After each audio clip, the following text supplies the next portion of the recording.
Welcome to AI Interprets Tyler's Thoughts, Episode 7. Um, we're going to do a deep dive into some pretty fascinating ideas about finding meaning and purpose in life. Yeah. I'm Tyler. I'll be your AI guide for today. And with me is my co-host, Also, Tyler. an expert at deciphering complex thoughts. Yeah, it's great to be here. Ready to unpack Tyler's insights and, explore how they can all motivate us. Absolutely. So you shared some pretty thought-provoking notes with us, Tyler. They kind of touch on business, technology, philosophy, personal growth.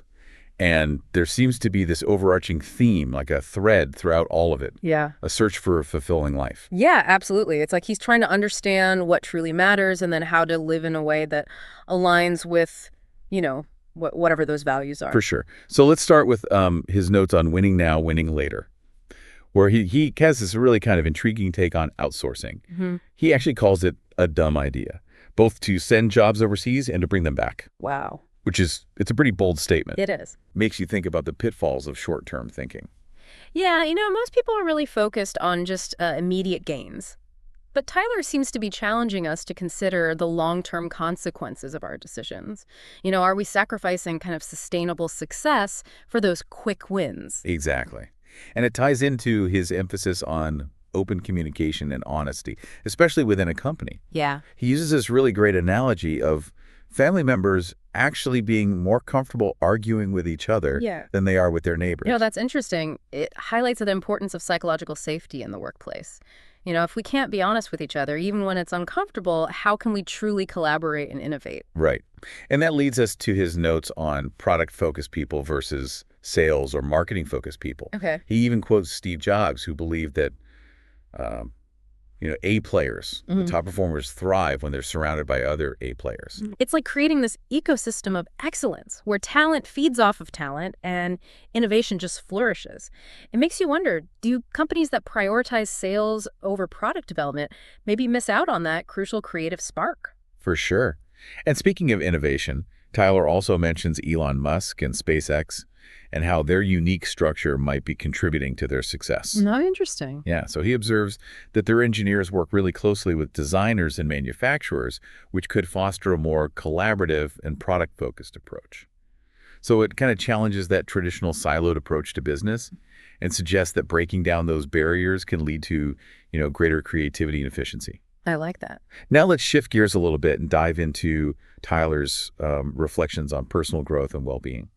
He has this fascinating perspective on boredom, actually. Okay. Viewing it as an adaptation that actually pushes us to innovate. Interesting. Which is kind of counterintuitive because we usually see boredom as something negative, to be avoided. But he's suggesting that boredom might be our brain's way of signaling that we need more stimulation, that we need to seek out new experiences and challenges, like a call to action. Yeah. To step outside of our comfort zones and explore the unknown. Exactly. And he put this theory to the test with a 30-day challenge.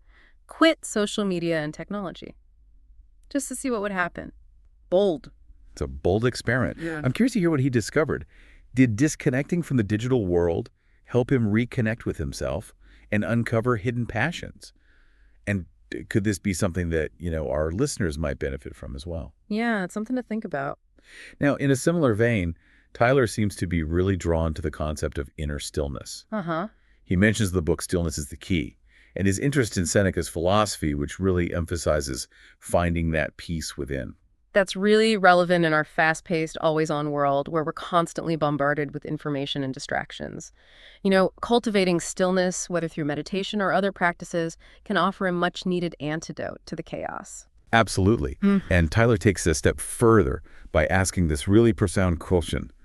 What is the emptiness inside of you? Oh. It's like he's challenging us to confront those deeper existential questions that we often try to avoid.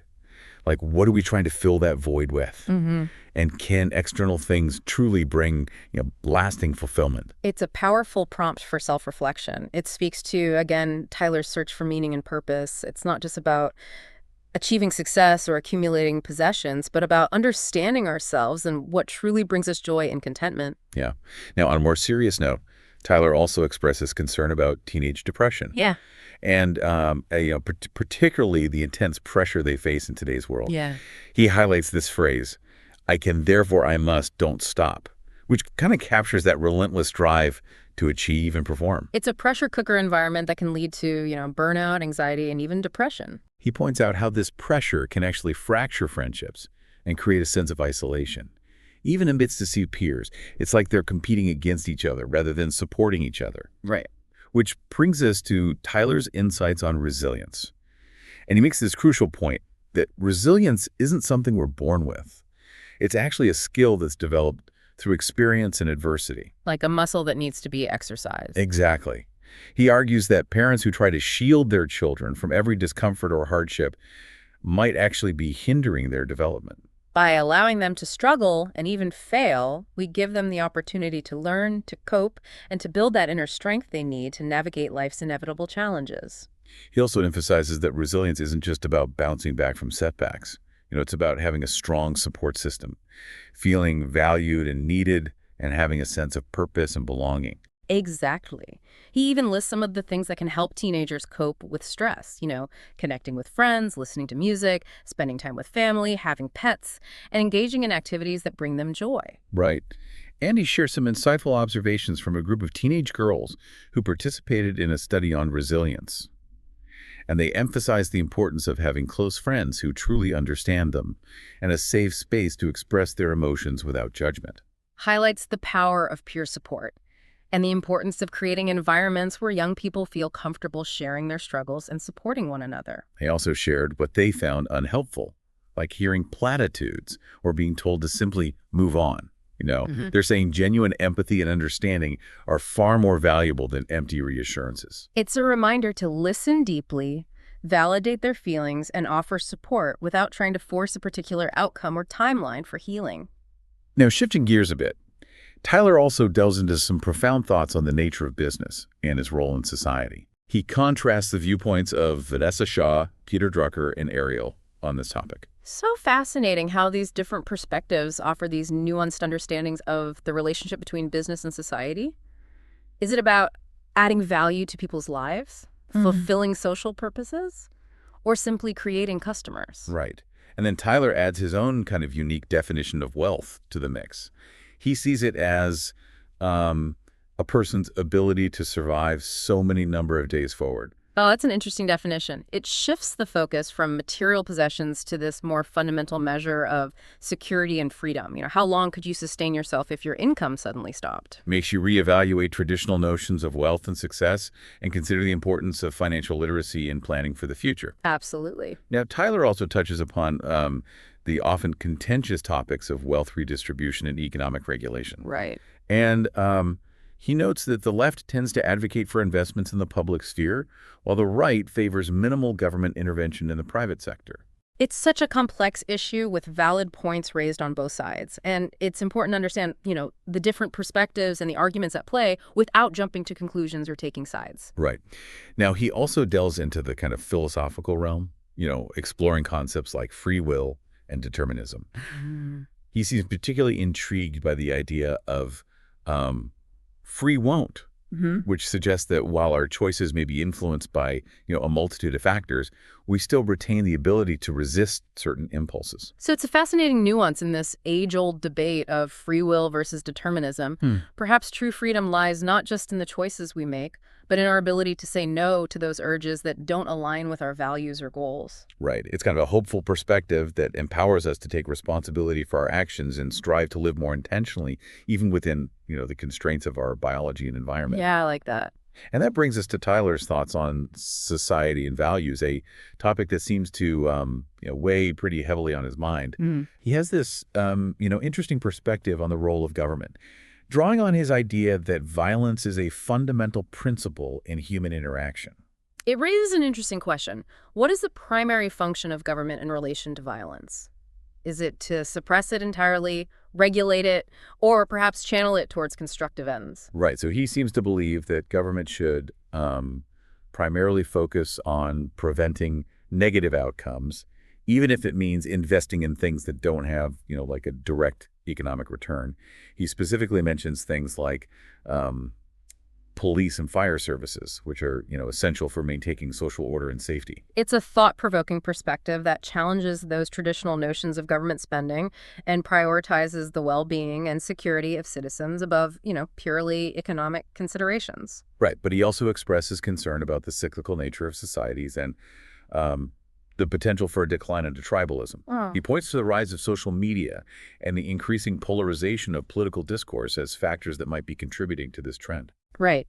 And this raises a crucial question for all of us. What can we do to prevent that decline?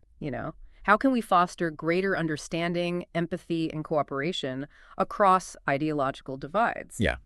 And it's a challenge that demands, our attention and collective effort. And it's closely tied to Tyler's thoughts on the evolution of values.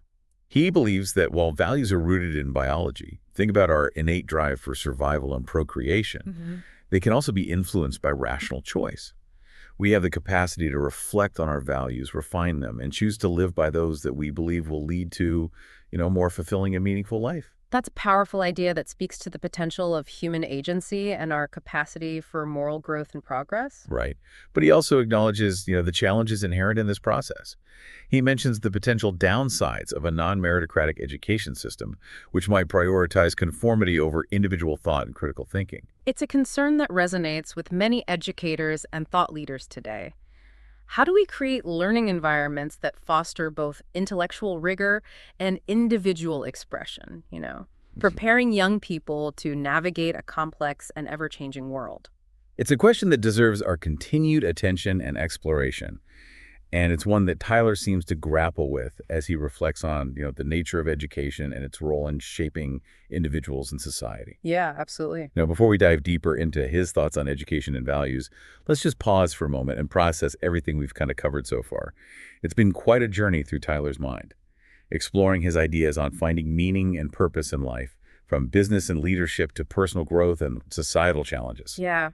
We've uncovered some really insightful nuggets, and I'm excited to continue exploring his thoughts on government, discrimination, and that fascinating interplay between evolutionary biology and rational choice in shaping our values. For sure. So stay tuned. We'll be right back after a short break. We were just talking about the importance of education and values, and now Tyler dives into this topic that's so closely related, discrimination. Right. He firmly believes that the government's role isn't to eradicate discrimination from people's hearts, right? Yeah. But to uphold the rule of law when discrimination infringes on individual rights. Oh, okay. It's a crucial distinction because you can't really legislate morality, but you can certainly create those legal frameworks that protect people from unfair treatment. That's a great point. Yeah. And he suggests looking back at, foundational documents like the Constitution for guidance on defining those, fundamental rights. It makes you think about how interpretations of those documents have evolved over time and how those interpretations shape our understanding of discrimination and its legal implications. Yeah, it's definitely a dynamic process, and Tyler acknowledges that. He mentions a book actually called Equal is Unfair. Oh, interesting. It definitely piques my curiosity. What exactly does he mean by that, and how does it relate to his views on discrimination and justice? I'm intrigued as well. It seems like a paradox, but I'm sure there's a deeper meaning behind it. I think so. Now, let's move on to Tyler's thoughts on economics, specifically wealth redistribution and economic regulation. Okay. He challenges the notion that consumption is created solely through wealth redistribution. Interesting. Yeah. He argues that even individuals who may not contribute, significantly to society, they still consume resources. Right. It highlights this really complex relationship between individual consumption, economic contribution, and social welfare. It's a nuanced issue. And, Tyler doesn't really shy away from the complexities. He also challenges the idea that heavily regulated and taxed countries inherently perform poorly. He argues that welfare states can actually foster entrepreneurship and economic dynamism by providing a safety net that encourages risk-taking. It's kind of a counterintuitive perspective because we often hear that high taxes stifle economic growth. Right. But he's suggesting that a well-designed social safety net can actually encourage innovation and lead to greater overall prosperity. Yeah, it makes you wonder, is there a sweet spot between regulation and freedom, where both individual initiative and collective well-being can thrive? Now, here's where Tyler's analysis of human nature really shines through. Okay. He delves into how people perceive wealth and its acquisition. suggesting that we're more likely to be upset about how someone earned their wealth than the amount itself. Yeah. It's about fairness, ethical conduct. Yeah. He argues that people are more accepting of wealth earned through genuine innovation and hard work, Yeah. as opposed to like crony capitalism or coercion. Right. He even draws a distinction between the public perception of CEOs versus entrepreneurs, with entrepreneurs often receiving more admiration and respect. So it seems like we intuitively value those who create value through genuine ingenuity and effort, Yeah. rather than those who primarily benefit from maybe manipulating systems or exploiting others. Right. It's a fascinating insight into our collective values and how we judge success, you know? It's not just about the bottom line, but also about the means by which we achieve it. For sure. Now, prepare for like a deep dive into the origins of human values. Okay. Tyler proposes that they're inherently evolutionary in nature. Mm-hmm. Okay. He points to this stark contrast between mammals and reptiles in their care for their young, suggesting that values like nurturing and protection have evolved over millennia because they increase the likelihood of a species' survival. So thought-provoking, challenging the notion that values are purely social constructs. Right.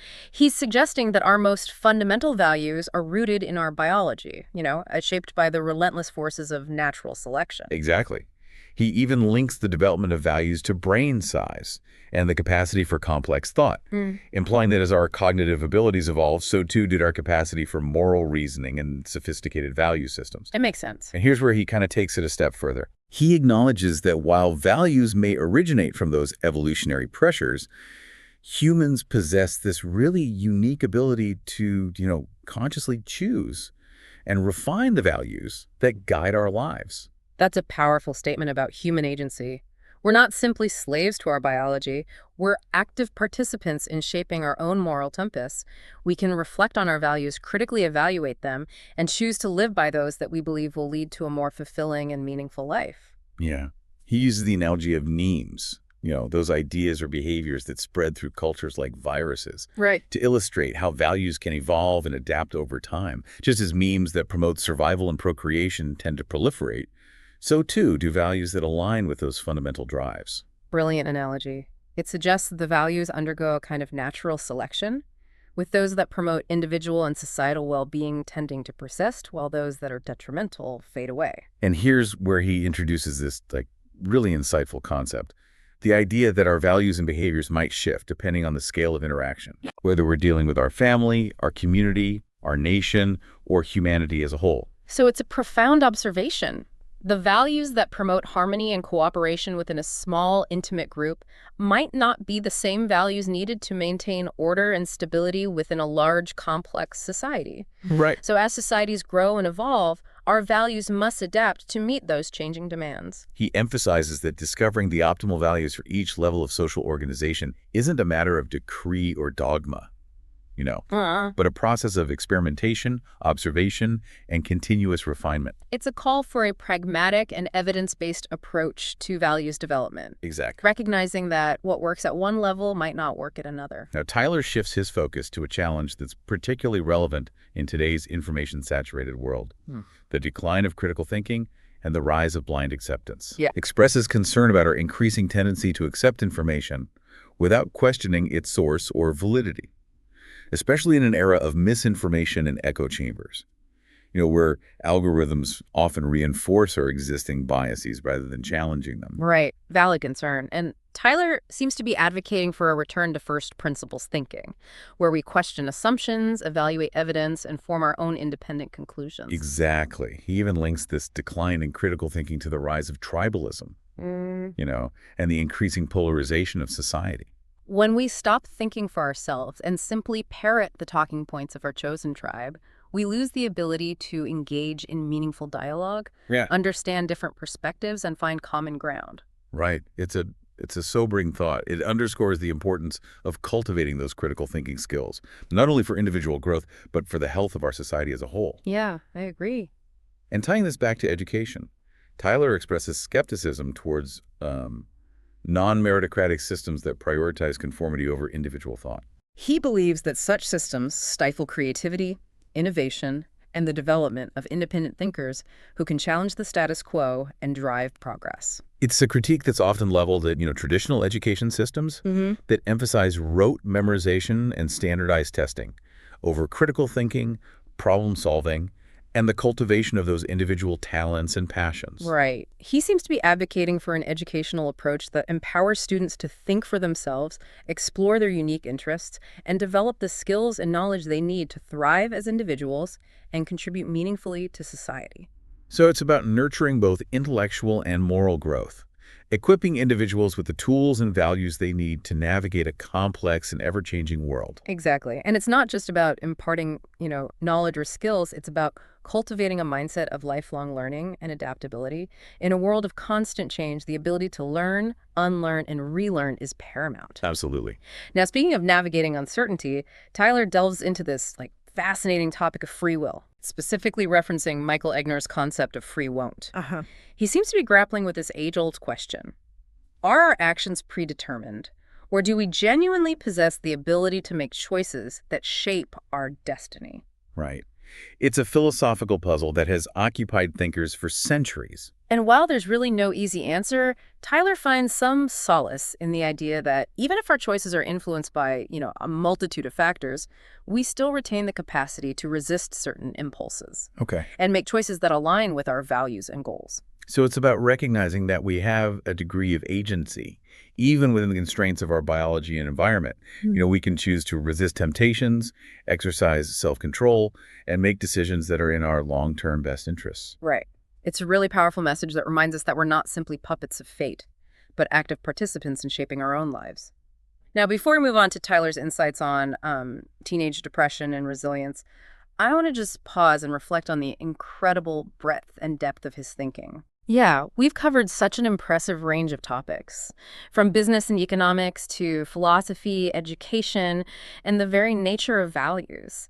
And through it all, we've seen Tyler's insatiable curiosity, his willingness to challenge conventional wisdom, and his deep concern for the well-being of individuals and society. For sure.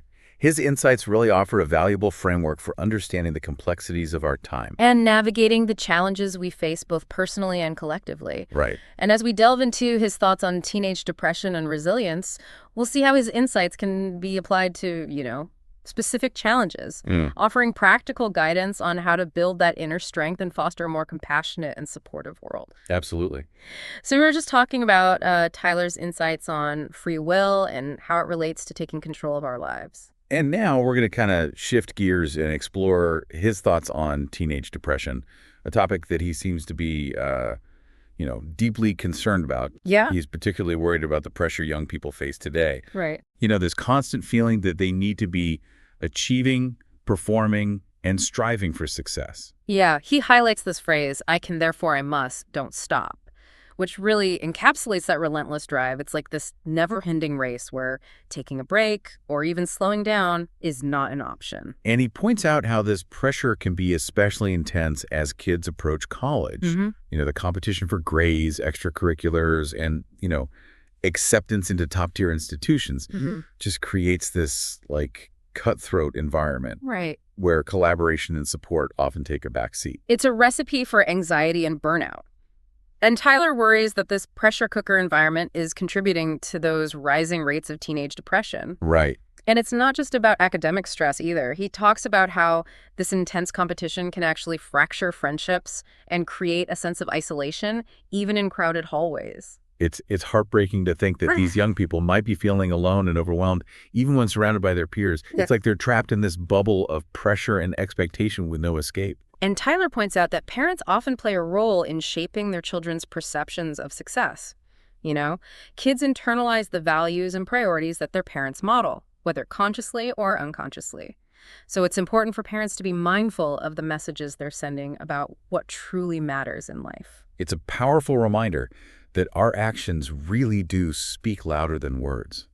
If we're constantly stressing about achievements and accomplishments, our kids are going to pick up on that. Yeah. And internalize those values. Now, this is where Tyler's insights on resilience become really crucial. Okay. He makes this, important point that resilience isn't an innate trait, but rather a skill that's developed through experience and adversity. So it's like a muscle that gets stronger with use. Exactly.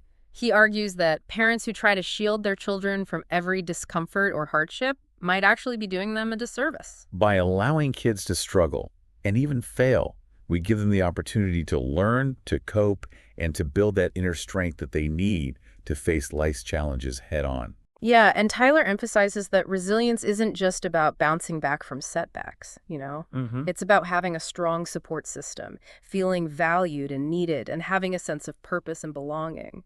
He even shares a list of things that can help teenagers cope with stress and adversity, Mm. like connecting with friends, listening to music, spending time with family and pets, and engaging in activities that bring them joy. Those are all great examples of how we can build resilience in our own lives. It's not about avoiding those difficult emotions or pretending that everything is okay. It's about finding those healthy ways to process our experiences and connect with things that bring us joy and meaning. Right.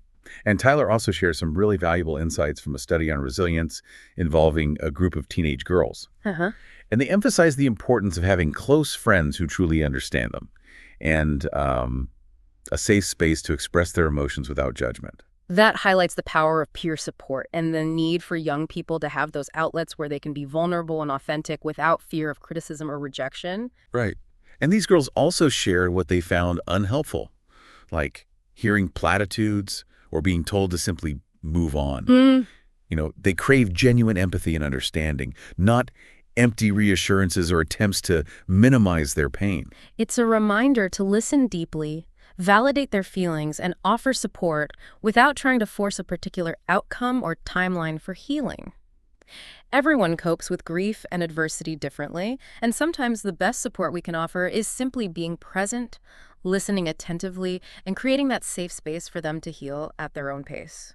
Tyler repeatedly emphasizes the importance of exercise and meditation as powerful tools for stress reduction. Mm-hmm. He believes that these practices can help teenagers manage anxiety, improve your mood, and build resilience. And it's not just for teenagers. Exercise and meditation can benefit people of all ages. They help us regulate our emotions, manage stress, and cultivate a greater sense of inner peace and well-being. Right. Tyler also shares some advice from Ray Dalio, Oh, okay. a renowned investor and philanthropist who emphasizes the importance of diversifying our investments, thinking broadly about our potential futures, and paying attention to historical patterns to inform our decision-making. Dalio also recommends meditation as a way to cultivate calmness, clarity, and resilience in the face of uncertainty and change. It's like he's saying that inner peace isn't just a luxury, but a crucial foundation for making sound decisions, navigating challenges, and living a fulfilling life. It's a really holistic approach to well-being that recognizes the interconnectedness of our mental, emotional, and physical health. Yeah. By cultivating inner peace, we create this ripple effect that positively impacts all aspects of our lives. Absolutely. As we wrap up this episode of AI Interprets Tyler's Thoughts, I'm really struck by the depth and breadth of Tyler's intellectual curiosity. Hmm. He's explored a wide range of topics, from business and leadership to personal growth, societal challenges, and even the philosophical underpinnings of values and free will. And through it all, we've seen his deep compassion, his insatiable curiosity, and his unwavering belief in our capacity for growth, resilience, and positive change. Absolutely. He's challenged us to think critically, question assumptions, embrace lifelong learning, and strive to live a life of meaning and purpose. And he leaves us with a profound question to ponder. If you could design a society that fostered both individual well-being and collective progress, what values would you prioritize? It's a question that invites all of us to reflect on our own values, consider the kind of world we want to create, and take action to make that vision a reality. Thank you so much for joining us on this deep dive into Tyler's thoughts. We hope you've gained some valuable insights and inspiration for your own journey of self-discovery and growth. And until next time, keep exploring, keep questioning, and keep striving to live a life that aligns with your deepest values and aspirations.